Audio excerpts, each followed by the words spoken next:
और नाज़रीन, एक और अहम खबर जो हमने आपको बताई थी कि हिंदुस्तान ने पुलवामा हमले के ताल्लुक से पाकिस्तान को डोजियर सौंप दिया है। इस सिलसिले में मजीद बातचीत के लिए हमारे साथ मौजूद हैं दिल्ली से हमारे साथी शंकर आनंद। शंकर, काफी अहम खबर, क्या कुछ अपडेट?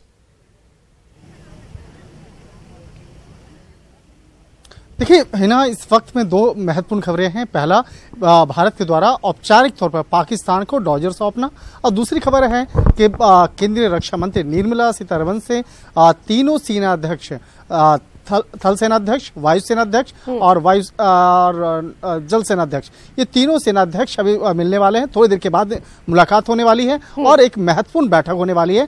और इस महत्वपूर्ण बैठक में इस बात पे फैसला होगा कि किस तरह से आगे की कार्रवाई करनी है। अगर इस मामले पर पाकिस्तान के द्वारा कोई बड़ी कार्रवाई होती है तो किस तरह से पाकिस्तान को इसका जवाब देना है। लिहाजा इसी बात को ध्यान में रखते हुए तीनों सेनाध्यक्ष के साथ में केंद्रीय रक्षा मंत्री का एक महत्वपूर्ण एक बैठक माना जा सकता है।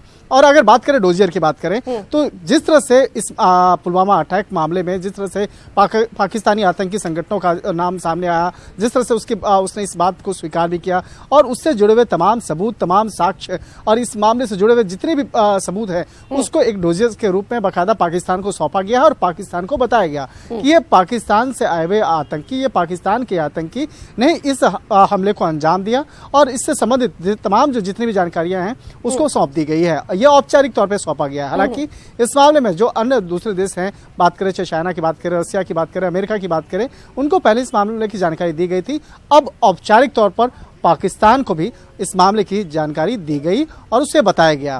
इससे भी अब दो चीजें होंगी। पहला तो इस मामले में अगर पाकिस्तान अपने आतंकियों के खिलाफ कार्रवाई करता है तो निश्चित तौर पे जो अभी हाल फिलहाल का जो एक आपस में भारत और पाकिस्तान के बीच में जो विवाद है उसमें थोड़ी सी ठंडक जो है वो फील किया जा सकता है। लेकिन अगर उस मामले में भी अगर कार्रवाई नहीं किया जाएगा तो निश्चित तौर पे दोनों देशों के बीच में रिश्ते में और ज्यादा गर्माहट आएगी। और अगर बात करें डोजियर सौंपने की बात जानना चाह रहे थे कि इस तरह के बहुत सारे डोजियर्स जो हैं वो हिंदुस्तान कई बार पाकिस्तान को सौंप चुका है, लेकिन क्या हाल हुआ है वो हम और आप दोनों जानते हैं।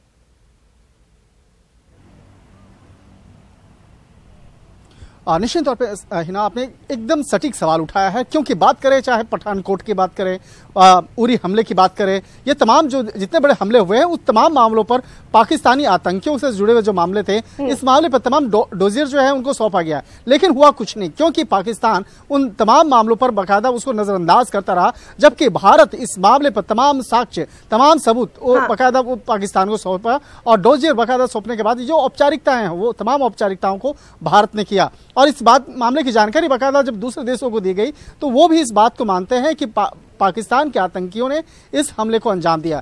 तो पाकिस्तान को चारों तरफ से घेरने की जो हिंदुस्तान की कोशिश है वो कहीं ना कहीं रंग लाती नजर आ रही है। शंकर आनंद, बहुत बहुत शुक्रिया आपका। आपने